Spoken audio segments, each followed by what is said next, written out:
যেরকম পরিকল্পনা করেছি রাজশাহী বিশ্ববিদ্যালয় ছাত্রদল সেই পরিকল্পনা মাফিক প্রোগ্রামটি করতে পারেনি বলে আমরা ছাত্রদের বক্তব্য দিতে পারিনি। আমি পুনরায় ক্ষমা প্রার্থী। এবং আজকের এই বক্তব্যের শুরুতে আমি গভীর শোক প্রকাশ করছি। আপনারা জানেন যে গত 2 দিন আগে যে আমাদের ঢাকার একটি ঐতিহ্যবাহী শিক্ষা প্রতিষ্ঠান মাইলস্টোন স্কুল অ্যান্ড কলেজের কোমলমতি শিক্ষার্থীদের উপর আমাদের বিমান বাহিনীর একটি প্রশিক্ষণরত বিমান অনাকাঙ্ক্ষিতভাবে দুর্ঘটনার শিকার হয়েছে। সেই দুর্ঘটনায় আমাদের কোমলমতি শিক্ষার্থী, স্কুলের শিক্ষক, শিক্ষিকা এবং একজন পাইলটও শহীদ হয়েছেন। আজকের এই আয়োজন থেকে বাংলাদেশ জাতীয়তাবাদী ছাত্রদল, কেন্দ্রীয় সংসদ এবং রাজশাহী বিশ্ববিদ্যালয় শাখার পক্ষ থেকে আমি গভীর শোক প্রকাশ করছি। যারা শহীদ হয়েছেন তারা যেন আল্লাহ পূর্ণ জান্নাতবাসী করেন এবং যারা অসুস্থ হয়েছেন তাদের সুচিকিৎসার জন্য সরকার যেন ব্যবস্থা গ্রহণ করে, আমরা সেই দাবি জানাচ্ছি। স্বাস্থ্যকর অল টাইম ফ্যামিলি কেক, সব সময় অল টাইম হেলদি লাইফ। আপনারা জানেন যে গণ অভ্যুত্থান পরবর্তী সময়ে এখানে বাংলাদেশের শীর্ষস্থানীয় ছাত্র সংগঠনের রাজশাহী বিশ্ববিদ্যালয়ের সভাপতি এবং সাধারণ সম্পাদক অনেকে উপস্থিত রয়েছেন। আপনারা জানেন যে বাংলাদেশ জাতীয়তাবাদী ছাত্রদলের 142 জন নেতাকর্মী এই গণ অভ্যুত্থানে বাংলাদেশ জাতীয়তাবাদী ছাত্রদলেরই শহীদ হয়েছে। কিন্তু অত্যন্ত দুঃখের বিষয়, 5 আগস্ট পরবর্তী সময়ে যে বাংলাদেশে 3 দিন বাংলাদেশে কোনো সরকার ছিল না, অর্থাৎ 5 তারিখ, 6 তারিখ, 7 তারিখে এক ধরনের প্রোপাগান্ডা করা হয়েছে বাংলাদেশ জাতীয়তাবাদী ছাত্রদলের নামে। আপনারা জানেন যে 0% কন্ট্রিবিউশন 100% সেলিব্রেশন, এরকম একটি স্লোগান জুড়ে দেওয়া হয়েছে বাংলাদেশ জাতীয়তাবাদী ছাত্রদলের নেতাকর্মীদের নামে।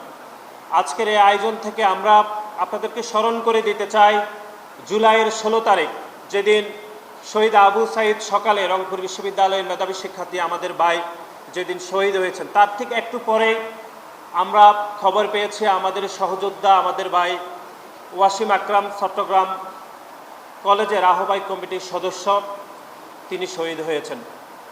শহীদ ওয়াসিম আকরাম জানতেন যে তিনি খুনি হাসিনার রেজিমে যদি চাকরির পরীক্ষা দেন, তিনি যদি উত্তীর্ণ হতেন তিনি কখনোই চাকরি পাবেন না, এটা তিনি জানতেন না? তাহলে তিনি কেন তার সামাজিক যোগাযোগ মাধ্যমে তিনি স্ট্যাটাস দিয়েছিলেন যে চলে আসুন 16 শহরে? তিনি একা আসেননি, হাজার হাজার মানুষকে তিনি আহ্বান করেছিলেন। সে আহ্বানে সাড়া দিয়ে হাজার হাজার মানুষ চট্টগ্রামের মুরাদপুরে সেই ছাত্র জনতার গণ অভ্যুত্থানে অংশগ্রহণ করেছিল। কিন্তু সব মানুষ হয়তো সেদিন ফিরে গিয়েছিল, কিন্তু শহীদ ওয়াসিম আকরাম সেই রণক্ষেত্রে থেকে আর ফিরে যেতে পারেননি। সেরকম একটি সংগঠনের নেতাকর্মী, যারা 142 জন নেতাকর্মী শহীদ হয়েছেন, সেই সংগঠনকে টার্গেট করে একটি গুপ্ত সংগঠনের সন্ত্রাসীরা 5 তারিখ থেকে 8 তারিখ পর্যন্ত তারা স্লোগান দিয়েছে, সামাজিক যোগাযোগ মাধ্যমে ক্যাম্পেইন করেছে যে 0% কন্ট্রিবিউশন 100% সেলিব্রেশন। আমরা আজকের এই আয়োজন থেকে সেই গুপ্ত সংগঠন, যারা গত 15 বছর ধরে বাংলাদেশের কোনো ক্যাম্পাসে প্রকাশ্যে রাজনীতি করতে পারে নাই, বিভিন্ন সন্ত্রাসীরা যারা অতীতে খুনি সংগঠন ছাত্রলীগের সাথে মিলেমিশে রাজনীতি করেছে, 5 আগস্ট পরবর্তী সময় যারা প্রকাশ্যে রাজনীতি করেছে, তারা বাংলাদেশ জাতীয়তাবাদী ছাত্রদলের নামে এরকম একটি মিথ্যা ক্যাম্পেইন সামাজিক যোগাযোগ মাধ্যমে চালু করেছে। সংগ্রামী বন্ধুগণ, আমরা আজকের আয়োজন থেকে বাংলাদেশ জাতীয়তাবাদী ছাত্রদলের 142 জন নেতাকর্মী যারা শহীদ হয়েছেন তাদেরকে আমরা গভীর শ্রদ্ধাভরে স্মরণ করছি। একই সাথে বাংলাদেশের অন্য অনেক ছাত্র সংগঠন তাদের সাধ্যমতে এই পেশিবাদের বিপক্ষে তারা আন্দোলন সংগ্রাম করেছে। সে আন্দোলন সংগ্রাম করতে গিয়ে অনেকেই শহীদ হয়েছেন। এখানে আজকে যে ছাত্র সংগঠনগুলোর সভাপতি, সাধারণ সম্পাদক রয়েছেন, তাদের শীর্ষ নেতৃত্বরা আমাদের গত 15ই জুলাই ঢাকা বিশ্ববিদ্যালয় টিএসসিতে আমরা একটি প্রোগ্রাম করেছিলাম। সেই প্রোগ্রামের নাম ছিল গণ অভ্যুত্থানের বাক বদলের দিন। এই প্রোগ্রামের প্রেক্ষাপট ছিল, আপনারা জানেন 14 তারিখ খুনি হাসিনা একটি সংবাদ সম্মেলন করেছিলেন, যে সংবাদ সম্মেলন থেকে তিনি ঢাকা বিশ্ববিদ্যালয় সহ বাংলাদেশের যে সকল শিক্ষার্থীরা কোটা সংস্কারের দাবিতে আন্দোলন করছিল তাদেরকে রাজাকারের নাতি পুতি বলে ঘোষণা দিয়েছিলেন। তারই প্রতিবাদে ঢাকা বিশ্ববিদ্যালয়ের শিক্ষার্থীরা 14 তারিখ রাজু ভাস্কর্যের সম্মুখে তারা প্রতিবাদ করেছিল। সেই প্রতিবাদ থেকে একটি স্লোগান উঠেছিল যে কে বলেছে রাজাকার রাজাকার, কে বলেছে স্বৈরাচার স্বৈরাচার, এই শেষের অংশটুকু স্লোগানের এটি বাংলাদেশ জাতীয়তাবাদী ছাত্র দলের ঢাকা বিশ্ববিদ্যালয়ের নেতৃবৃন্দরা ঢাকা বিশ্ববিদ্যালয়ের মাটিতে দাঁড়িয়ে প্রকাশ্যে খুনি হাসিনাকে স্বৈরাচার বলার দুঃসাহস দেখিয়েছিল। এবং তার পরবর্তী দিন আপনাদের মনে রয়েছে ঢাকা বিশ্ববিদ্যালয়ের শিক্ষার্থীদের উপর, বিশেষ করে নারী শিক্ষার্থীদের উপর একটি নজিরবিহীন হামলা হয়েছিল, যে সেখানে ছাত্রলীগ, যুবলীগ এবং স্বেচ্ছাসেবক লীগ এমনকি শ্রমিক লীগের সন্ত্রাসীরা ঢাকা বিশ্ববিদ্যালয়ে নারী শিক্ষার্থীদের উপর হামলা করেছে। অনেকে বলেছেন সে হামলাই গণ অভ্যুত্থানের চিত্র পাল্টে দিয়েছে। বিশেষ করে 15 তারিখ যে হামলা হয়েছে তার প্রতিবাদে বাংলাদেশের 16 তারিখ সকল শিক্ষা প্রতিষ্ঠানে অবস্থান কর্মসূচি এবং বিক্ষোভের ডাক দেওয়া হয়েছিল। সেই বিক্ষোভ থেকে 16 তারিখ শুরুতেই রংপুরে শহীদ আবু সাইদ শহীদ হন এবং চট্টগ্রামে শহীদ ওয়াসিম আকরাম শহীদ হয়েছিলেন। সুতরাং এই 15 তারিখে আমরা একটি প্রোগ্রাম করেছিলাম ঢাকা বিশ্ববিদ্যালয়ে এই মাসের, সেখানে আমরা প্রোগ্রামের নাম দিয়েছি গণ অভ্যুত্থানের বাক বদলের দিন। সেখানে বাংলাদেশের প্রকাশ্যে গণতান্ত্রিক রাজনীতি করেছে এরকম 21টি ছাত্র সংগঠনের শীর্ষ নেতৃত্ব, যারা সভাপতি এবং সাধারণ সম্পাদক কেন্দ্রীয় কমিটির, তারা আমাদের এই অনুষ্ঠানে বক্তব্য রেখেছেন। এটি বলার কারণই অন্যতম, সেটি হচ্ছে বাংলাদেশ জাতীয়তাবাদী ছাত্রদল বাংলাদেশের শুধুমাত্র সাধারণ শিক্ষার্থীদের অধিকার আদায়ের জন্য কাজ করে না, বরং বাংলাদেশের গত 15 বছর ধরে যারা প্যাসিবাদের বিপক্ষে যে সকল ছাত্র সংগঠন ঐক্যবদ্ধভাবে কাজ করেছে তাদের সাথে বাংলাদেশ জাতীয়তাবাদী ছাত্রদল চরম ঐক্যবদ্ধভাবে কাঁধে কাঁধ মিলিয়ে এই প্যাসিবাদের বিপক্ষে আন্দোলন সংগ্রাম করেছে। তার তরতাজা উদাহরণ হয়েছে জুলাই এবং আগস্টের গণ অভ্যুত্থান।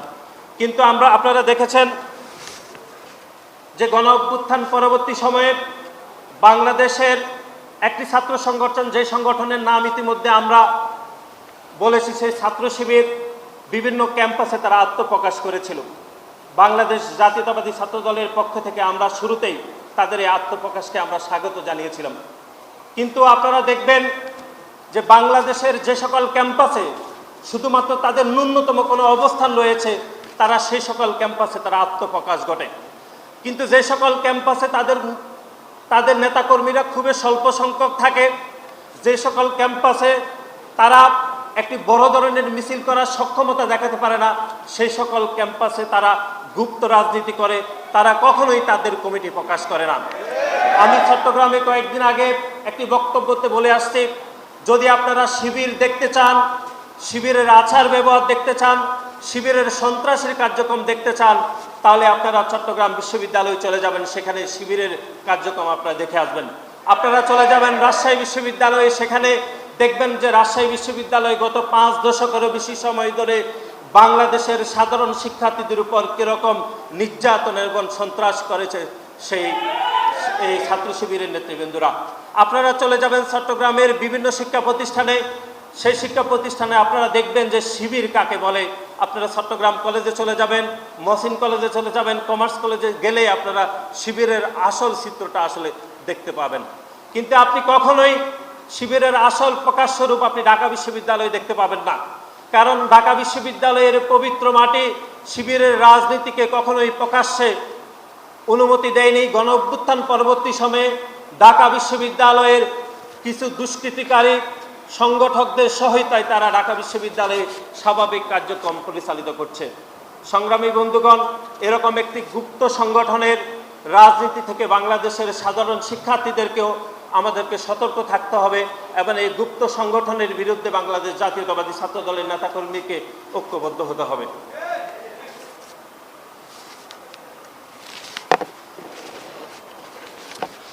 আপনারা দেখেছেন যে চট্টগ্রাম কলেজের আমাদের শহীদ ওয়াসিম আকরামের স্মরণ সভা 16ই জুলাই আমরা চট্টগ্রামে আমি নিজে গিয়েছিলাম। সেখানে চট্টগ্রাম কলেজের যে প্রিন্সিপাল রয়েছে ওনার কাছে জুলাইয়ের 1 তারিখ থেকে আমাদের চট্টগ্রাম মহানগরের নেতৃবৃন্দরা যেন চট্টগ্রাম কলেজে একটি প্রোগ্রাম করা যায় সেই জন্য অনুমতি প্রার্থনা করা হয়েছে। যে ওয়াসিম চট্টগ্রাম কলেজের শিক্ষার্থী হয়ে সারা বাংলাদেশের প্যাসিবাদের বিপক্ষে একটি ঐক্য, একটি প্রতীক হয়ে যিনি চট্টগ্রামের 16 আন্দোলন করেছিল, সেই চট্টগ্রাম কলেজের প্রিন্সিপাল বাংলাদেশ জাতীয়তাবাদী ছাত্র দলকে চট্টগ্রাম কলেজের কোনো প্রোগ্রাম করতে দেয়নি। তার যুক্তি হচ্ছে যে চট্টগ্রাম কলেজে কোনো রাজনীতি নিষিদ্ধ রয়েছে, কোনো রাজনীতি কর্মীর কোনো প্রোগ্রাম হতে পারবে না। আমরা 2024 সালের 16ই জুলাই বাংলাদেশ জাতীয়তাবাদী ছাত্র দলের চট্টগ্রাম কলেজের আহ্বায়ক কমিটির সদস্য আমাদের ওয়াসিম আকরাম যেদিন 16 শহরে হাজার হাজার মানুষকে সামাজিক যোগাযোগ মাধ্যমে বার্তা দিয়ে তিনি সকল ডেকেছিলেন, তখন চট্টগ্রাম কলেজের ওই প্রিন্সিপাল কোথায় ছিলেন? যে তখন একবার তাকে বাধা, আমাদের ওয়াসিমকে তো বাধা দেয়নি যে আপনি তো রাজনৈতিক কর্মী, আপনি চট্টগ্রাম কলেজের শিক্ষার্থী হয়ে কোনো এই গণ অভ্যুত্থানের পক্ষে অংশগ্রহণ করতে পারবেন না, এরকম তো বাধা দেননি। তাহলে কেন চট্টগ্রাম কলেজে আমাদের শহীদ ওয়াসিম আকরামের স্মরণ সভা কেন আমরা করতে পারিনি? আমরা পরে খবর নিয়ে জেনেছি চট্টগ্রাম কলেজের প্রিন্সিপাল এমন একটি রাজনৈতিক দলের সমর্থক যিনি গত 15 বছর ধরে এই প্যাসিবাদের পক্ষে তিনি সোচ্চার ছিলেন। গণ অভ্যুত্থান পরবর্তী সময়ে তিনি বং ধরে তিনি জামাত ইসলামের রাজনীতি করে চট্টগ্রাম কলেজের মতো একটি সুনামধন্য কলেজে তিনি প্রিন্সিপালের দায়িত্ব পালন করেছেন। এটি খুবই দুঃখজনক এবং খুবই মর্মান্তিক বিষয়। আমরা চট্টগ্রাম কলেজে আপনারা দেখেছেন যে গত 2 দিন আগে বাংলাদেশ জাতীয়তাবাদী ছাত্র দলের বিপক্ষে একটি মব তৈরি হয়েছিল। সেখানে বাংলাদেশ জাতীয়তাবাদী ছাত্র দলের 2 জন নেতাকর্মীকে শিবিরের সন্ত্রাসীরা মারধর করেছে এবং তার প্রতিবাদ করে বাংলাদেশ জাতীয়তাবাদী ছাত্র দল প্রতিবাদ করেছিল। তারই পূর্বে আপনারা জানেন যে চট্টগ্রাম কলেজে একসময় ছাত্রলীগ করত, তার নাম ছিল আরিফ, যিনি গণ অভ্যুত্থান পরবর্তী সময়ে ছাত্র শিবিরের রাজনীতির সাথে জড়িয়েছে। তাকে বাংলাদেশ জাতীয়তাবাদী ছাত্র দলের নেতাকর্মীরা পুলিশে দিয়েছে। কিন্তু ইদানিং আপনারা খেয়াল করবেন ছাত্রলীগের কোনো নেতাকর্মীকে যখন পুলিশে দেওয়া হয় ছাত্র শিবির হুট করে চলে আসে, বলে যে এরা ছাত্রলীগ করে না, এরা আমাদের কর্মী। এটি আমরা চট্টগ্রাম কলেজেও দেখেছি, এর আগেও আমরা দেখেছি চকবাজারেও, এর আগে আমরা গাজীপুরে একই ঘটনা দেখেছি যে ছাত্রলীগের কোনো সন্ত্রাসীকে যখন বাংলাদেশ জাতীয়তাবাদী ছাত্র দলের নেতাকর্মীরা পুলিশের হাতে তুলে দেয়, ছাত্র শিবির এসেই বলে এটি নাকি তাদের কৌশলের অংশ ছিল, যে কৌশলের অংশ হিসেবে তারা ছাত্রলীগ করেছে, এখন সে নাকি শিবিরের বিভিন্ন পর্যায়ে দায়িত্ব রয়েছে। এরকম ঘটনা আপনারা দেখেছেন যে চট্টগ্রাম বিশ্ববিদ্যালয়ে আপনারা দেখেছেন চট্টগ্রাম বিশ্ববিদ্যালয়ে আবরার পারহাবি নামে আপনারা প্রথম আলো ডেইলি স্টারে গণমাধ্যমে দেখেছেন, তিনি একসময় ছাত্রলীগের দুর্দর্শ ক্যাডার ছিলেন। গণ অভ্যুত্থান পরবর্তী সময়ে তিনি ছাত্র শিবিরের রাজনীতি করে চট্টগ্রাম বিশ্ববিদ্যালয়ের সোহরাওয়ার্দী হলে তিনি ছাত্র শিবিরের সভাপতি হয়ে গিয়েছেন। সুতরাং এরকম একটি ছাত্র সংগঠনের সাথে 5 আগস্ট পরবর্তী সময়ে কিভাবে ঐক্যের রাজনীতি করবেন, কিভাবে গণ অভ্যুত্থান পরবর্তী সময়ে আপনি তাদের সাথে কাঁধে কাঁধ মিলিয়ে রাজনীতি করবেন, তার একটি নমুনা আপনারা দেখেন। আপনারা দেখেছেন যে গত কয়েক মাস আগে শাহবাগে আওয়ামী লীগ নিষিদ্ধের দাবিতে যে একটি আন্দোলন হয়েছিল, সেই আন্দোলনে বাংলাদেশের কয়েকটি ছাত্র সংগঠন তারা যোগদান করেছিল। তার মধ্যে নতুন যে ছাত্র সংগঠন হয়েছে গণতান্ত্রিক ছাত্র সংসদও ছিল এবং ছাত্র শিবিরও ছিল, আরও কয়েকটি ছাত্র সংগঠন ছিল। তারা সেখানে গিয়ে বলল যে আমরা আন্দোলন করব ভালো কথা, কিন্তু কোনো জাতীয় সঙ্গীত গাইতে পারবেন না। যারা জাতীয় সঙ্গীত গাইতে বাধা দেয় সেরকম কোনো ছাত্র সংগঠনের সাথে কিভাবে ঐক্য হয় আমি কোনোভাবে বুঝতে পারি না। সেজন্য বাংলাদেশ জাতীয়তাবাদী ছাত্র দল মনে করে যারা জাতীয় সঙ্গীত স্পিরিট ধারণ করে না, যারা জাতীয় সঙ্গীত গাইতে আমার দেশের সাধারণ মানুষকে বাধাগ্রস্ত করে, তাদের সাথে বাংলাদেশের কোনো সাধারণ শিক্ষার্থীদের সংগঠনের কোনো ঐক্য আসলে হতে পারে না বলে আমরা মনে করি। এবং আপনারা আজকে দেখেছেন যে চকবাজারের যে চট্টগ্রাম কলেজের হামলার প্রতিবাদে আজকে 2টি মিছিল হয়েছে। একটি ছাত্র শিবিরের ব্যানারে একটি মিছিল হয়েছে, সেই ব্যানারের মিছিলে যারা নেতৃত্ব দিয়েছেন, বিশেষ করে তামিম মির্জা, তার ফেসবুক আইডির নাম হচ্ছে মির্জা রহমান অথবা মির্জা ভাই, তার ফেসবুক আইডি ঘেটে আমাদের বাংলাদেশ জাতীয়তাবাদী ছাত্র দলের রিসার্চ টিম দেখেছে গত 5-7 বছর ধরে গণ অভ্যুত্থান পূর্ববর্তী সময়ে তিনি ছাত্রলীগের রাজনীতির সাথে ওতপ্রোতভাবে জড়িত ছিল। তিনি ছাত্র শিবিরের আজকে যে চট্টগ্রাম কলেজে যে ছাত্র দলের বিপক্ষে যে মিছিল হয়েছে সেই মিছিলে নেতৃত্ব দিয়েছে। এর বাইরে নেতৃত্ব দিয়েছে ইবনে হোসাইন জিহাদ নামে এক ছাত্রলীগের কর্মী, যিনি 5 আগস্ট পরবর্তী সময়ে ছাত্র শিবিরের রাজনীতির সাথে ওতপ্রোতভাবে জড়িত রয়েছে। সুতরাং আমরা মনে করি বাংলাদেশ জাতীয়তাবাদী ছাত্র দল গত 15 বছর ধরে বাংলাদেশের সাধারণ শিক্ষার্থীদের অধিকার আদায়ের জন্য, বাংলাদেশের গণতান্ত্রিক ব্যবস্থাকে শক্তিশালী করার জন্য, বাংলাদেশের মানুষের ভোটাধিকার নিশ্চিত করার জন্য বাংলাদেশ জাতীয়তাবাদী ছাত্র দল বাংলাদেশের সাধারণ শিক্ষার্থীদের স্বার্থকে প্রাধান্য রেখে আমরা খুনি হাসিনার বিরুদ্ধে প্রকাশ্যে আন্দোলন করেছি। কিন্তু গুপ্ত সংগঠন যারা গত 15 বছর ধরে বাংলাদেশের একটি খুনি সংগঠন, যে সংগঠন ইতিমধ্যে সন্ত্রাস বিরোধী আইনে নিষিদ্ধ হয়েছে, সেই সন্ত্রাসীদের সাথে মিলে মিশে রাজনীতি করে 5 তারিখ পরবর্তী সময়ে তারা আত্মপ্রকাশ করলেও তারা বাংলাদেশে গুপ্ত রাজনীতি কায়েম করেছে। এবং বাংলাদেশের ছাত্র সংগঠনগুলোর মধ্যে যত ধরনের বিভেদ তৈরি করার দরকার, যত ধরনের মন মালিন্য তৈরি করার দরকার, তার সবটুকু দিয়ে তারা বাংলাদেশের সাধারণ শিক্ষার্থীদেরকে এবং সাধারণ শিক্ষার্থীদের সংগঠনগুলোকে তারা বিভ্রান্ত করছে। সেজন্য আজকে এখানে যারা উপস্থিত রয়েছেন, বিভিন্ন ছাত্র সংগঠনের সভাপতি, সাধারণ সম্পাদক এবং বাংলাদেশ জাতীয়তাবাদী ছাত্র দলের প্রতিটি নেতাকর্মীকে আমরা এরকম সংগঠন থেকে সতর্ক থাকার আমরা উদাত্ত আহ্বান জানাচ্ছি। এর বাইরে আপনারা দেখেছেন যে গত 2 দিন আগে মাইলস্টোন কলেজে যে ভয়াবহ যে একটি দুর্ঘটনা ঘটেছে, বাংলাদেশ জাতীয়তাবাদী ছাত্রদল এই ঘটনা শোনার সাথে সাথে আপনারা গণমাধ্যমে দেখেছেন, আমরা আমাদের একটি মেডিকেল টিম গঠন করে দিয়েছি এবং বাংলাদেশের প্রতিটি হসপিটালে বাংলাদেশ জাতীয়তাবাদী ছাত্রদলের নেতাকর্মীরা এবং আমাদের ছাত্রদলের যারা ডাক্তার হয়েছেন তাদের সমন্বয়ে আমরা প্রতিটি ইউনিট আমাদের কাজ করছে। এখনো পর্যন্ত ঢাকা মেডিকেলের বার্ন ইউনিটের সামনে বাংলাদেশ জাতীয়তাবাদী ছাত্রদল, ঢাকা বিশ্ববিদ্যালয় সহ বাংলাদেশের ঢাকার শিক্ষা প্রতিষ্ঠানের প্রতিটি ইউনিট আমাদের সমান্তরালভাবে এখানে স্বেচ্ছাসেবক হিসাবে কাজ করছে। কিন্তু আমি একটু আগে এখানে ফেসবুকে আমি ইউজ করছিলাম, সেখানে ছাত্র শিবিরের এক নেতা সামাজিক যোগাযোগ মাধ্যমে তিনি স্ট্যাটাস দিয়েছেন যে কোন অভিভাবক নাকি ছাত্র শিবিরের ওই সন্ত্রাসীকে বলেছে যে আমরা শুধুমাত্র ছাত্র শিবিরের নেতাকর্মীদের থেকে রক্ত নিব, অন্য কোনো ছাত্র সংগঠন থেকে রক্ত নিব না। এরকম সামাজিক যোগাযোগ মাধ্যমে স্ট্যাটাস দিয়ে এরকম একটি অনাকাঙ্ক্ষিত ঘটনা, এরকম একটি দুর্ঘটনার স্পিরিটকে তারা নষ্ট করছে। সংগ্রামী বন্ধুগণ, এরকম এই সন্ত্রাসী সংগঠন, এরকম প্রোপাগান্ডা করা সংগঠন থেকে আপনারা অবশ্যই সতর্ক থাকবেন।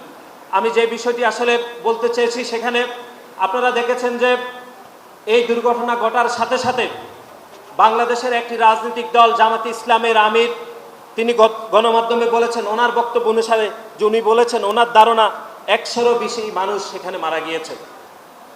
এই যে উনি বক্তব্য দিয়েছেন, আমরা তো আগে দেখেছি যে ছাত্র শিবিরের বিভিন্ন পর্যায়ের বট আইডি থেকে বিভিন্ন প্রোপাগান্ডা করে বাংলাদেশের মানুষকে বিভ্রান্ত করে, বাংলাদেশের সাধারণ মানুষকে বিভ্রান্ত করে।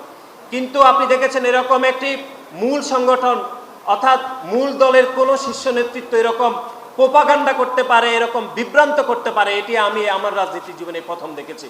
তিনি বললেন যে 100-এরও বেশি মানুষ মারা যেতে পারে ওনার ধারণা। এই যে উনি বলেছেন মানুষজন কিন্তু বিভ্রান্ত হয়েছে। বিভ্রান্ত হয়ে আপনি দেখেছেন তারপরের দিন মাইলস্টোন কলেজের শিক্ষার্থীরা তারা ধর্মঘট করেছে, তারা অবস্থান ধর্মঘট করে কয়েকজন উপদেষ্টাকে আটক করেছে এই অপরাধে যে তারা মনে করছে, তাদের ভাষায় বলেছে যে লাশের সংখ্যাকে যে গোপন করছে বাংলাদেশের সরকার, বিশেষ করে আমাদের সেনাবাহিনী। এই যে এই প্রোপাগান্ডাটা কে করলো? এই প্রোপাগান্ডার শুরুতে প্রোপাগান্ডা করেছে জামাতে ইসলামের আমির। তিনি বলেছেন যে 100-এরও বেশি মানুষ মারা গিয়েছে। এইরকম প্রোপাগান্ডা করে কোমলমতি শিক্ষার্থীদেরকে বিভ্রান্ত করছে, বাংলাদেশের মানুষকে বিভ্রান্ত করছে, আমাদের সেনাবাহিনীকে নিয়ে তারা মিথ্যাচার করেছেন। আমরা আজকের এই আয়োজন থেকে আমরা বলতে চাই, আমাদের সেনাবাহিনী সহ আমাদের নৌবাহিনী, আমাদের বিমান বাহিনীর উপর আমাদের পূর্ণ আস্থা এবং বিশ্বাস রয়েছে। তারা যে সংখ্যাটি বলেছে সেই সংখ্যার উপর আমাদের পূর্ণ আস্থা রয়েছে। এখানে লোকচুরির কোনো কিছুই নেই। যতজন শিক্ষার্থী, কোমলমতি শিক্ষার্থী শহীদ হয়েছেন তাদের সংখ্যা কোনোভাবে লুকানোর কোনো সম্ভাবনা নেই। এটি কোনোভাবে সম্ভবই নয়, কারণ প্রতিটি অভিভাবক, স্কুলের সামাজিক যোগাযোগ মাধ্যম এবং সাংবাদিকদের দ্বারাই কিন্তু তারা যোগাযোগ মেনটেন করে। সুতরাং একজন কোমলমতি শিক্ষার্থীর লাশের সংখ্যাও যদি আপনি কমিয়ে বলেন তাহলে সেটি কিন্তু চিহ্নিত করা যাবে। সুতরাং এই প্রোপাগান্ডার মূল নায়ক হচ্ছেন জামাতে ইসলামের আমির। এই যে প্রোপাগান্ডা করে কালকে সারাদিন সচিবালয়ে এবং মাইলস্টোন কলেজে যত মব তৈরি হয়েছে তার পূর্ণ দায়ভার জামাতে ইসলামের আমিরকে নিতে হবে বলে আমরা মনে করি। এবং আমরা এতদিন জানতাম শুধু শিবিরের বট আইডি থেকে প্রোপাগান্ডা করা হয়, এখন আমরা দেখছি উল্টো, শুধু শিবির করে না, তাদের মাদক সংগঠনের শীর্ষ নেতাও প্রোপাগান্ডা করে বাংলাদেশের মানুষকে, বাংলাদেশের সাধারণ শিক্ষার্থীদেরকে তারা ব্যাপকভাবে বিভ্রান্ত করার অপচেষ্টা করে। সেজন্য আপনাদের সকলকে এ বিষয়ে সজাগ থাকার আমরা উদাত্ত আহ্বান জানাচ্ছি।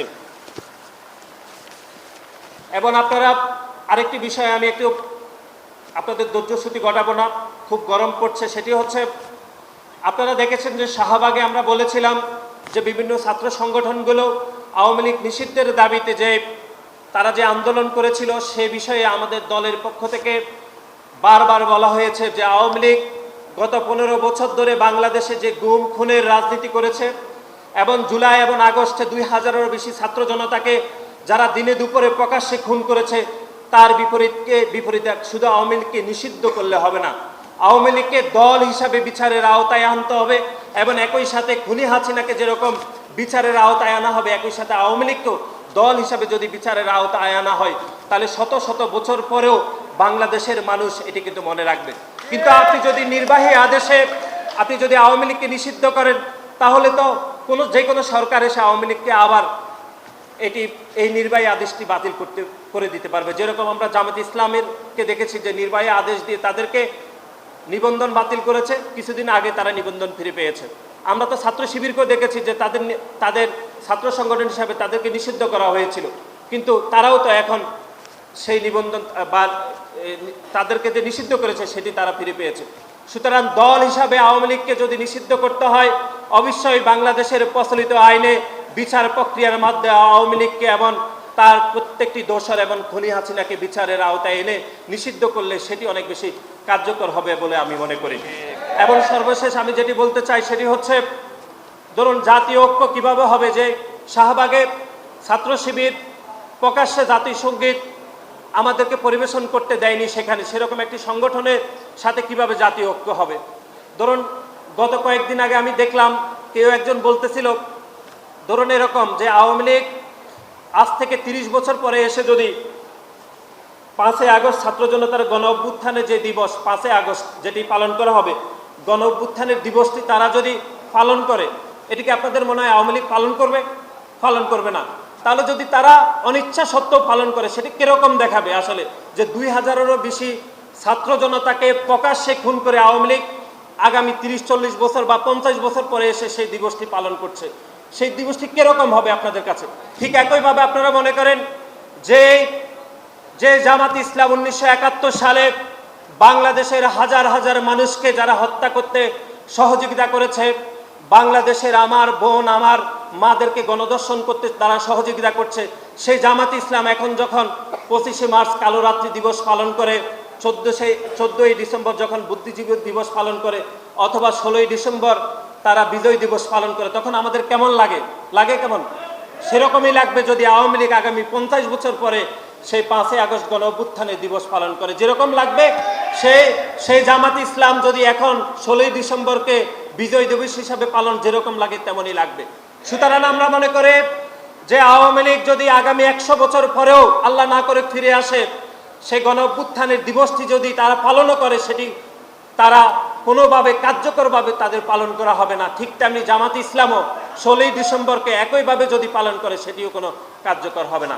সেজন্য এই দুটি রাজনৈতিক দল সম্পর্কে আমাদেরকে সতর্ক থাকতে হবে।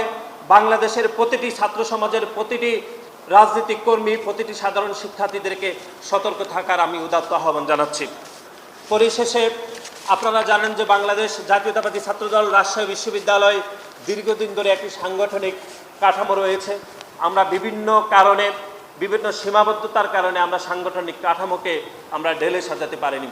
ইতিমধ্যে আপনারা জানেন আমাদের দলের ভারপ্রাপ্ত চেয়ারম্যান, আমাদের দলের সাংগঠনিক অভিভাবক জনাব তারেক রহমানের সহিত আমাদের রাজশাহী বিশ্ববিদ্যালয়ের ছাত্র দলের শীর্ষ 5 জন নেতৃবৃন্দ তারা দেখা করেছে। আমাদের দলের ভারপ্রাপ্ত চেয়ারম্যান তাদেরকে বিভিন্ন নির্দেশনা দিয়েছেন এবং আমাদেরকেও নির্দেশনা দিয়েছেন অতি দ্রুত সময়ের মধ্যে রাজশাহী বিশ্ববিদ্যালয়ের নতুন একটি সাংগঠনিক কাঠামো আমরা ঢেলে সাজাবো ইনশাআল্লাহ। সেজন্য আমি রাজশাহী বিশ্ববিদ্যালয়ের প্রতিটি নেতাকর্মীকে আমি উদাত্ত আহ্বান জানাবো, আপনারা গণ অভ্যুত্থানের স্পিরিটকে ধারণ করে আপনারা বাংলাদেশের যে একটি ইতিবাচক রাজনীতির শুভ সূচনা হয়েছে, বিশেষ করে 21 শতক উপযোগী যে একটি মেধাভিত্তিক ছাত্র রাজনীতি বিনির্মাণ করার জন্য আমাদের দলের ভারপ্রাপ্ত চেয়ারম্যান জনাব তারেক রহমান বদ্ধপরিকর, সেজন্য আপনারা রাজশাহী বিশ্ববিদ্যালয়ের প্রতিটি নেতাকর্মী সাধারণ শিক্ষার্থীদের পাশে থাকবেন। আপনারা জানেন গণ অভ্যুত্থান পরবর্তী সময়ে বাংলাদেশে গত 15 বছর ধরে যে রকম শিক্ষার্থীদের মধ্যে এক ধরনের ভয়ের কালচার তৈরি করেছে, বিশেষ করে গেস্ট রুম কালচার, পিটিয়ে মানুষ মেরে ফেলা, দর্শনের মতো যে ঘটনাগুলো খুনি সংগঠন ছাত্রলীগের সন্ত্রাসীরা কায়েম করেছে, আমরা বাংলাদেশের রাজনীতি থেকে সেরকম একটা নেতিবাচক রাজনীতি আমরা পরিহার করতে চাই। আমরা বাংলাদেশের সাধারণ শিক্ষার্থীদের স্বার্থকে প্রাধান্য রেখে বাংলাদেশ জাতীয়তাবাদী ছাত্রদল ভবিষ্যতের রাজনীতি করতে চাই। সেজন্য বাংলাদেশের প্রতিটি সাধারণ শিক্ষার্থী, প্রতিটি গণতান্ত্রিকামী প্রকাশ্যে যারা রাজনীতি করেছে সে সকল ছাত্র সংগঠনকে আমরা পাশে থাকতে চাই এবং পাশে রাখতে চাই। সেজন্য আপনাদের সকলের সহযোগিতা কামনা করে আমি আমার সংক্ষিপ্ত বক্তব্য এখানে শেষ করছি। বাংলাদেশ জাতীয়তাবাদী ছাত্রদল রাজশাহী বিশ্ববিদ্যালয় শাখা জিন্দাবাদ। শহীদ রাষ্ট্রপতি জিয়াউর রহমান অমরক। এদেশের গণমানুষের আপসহীন নেত্রী দেশনেত্রী বেগম খালেদা জিয়া জিন্দাবাদ।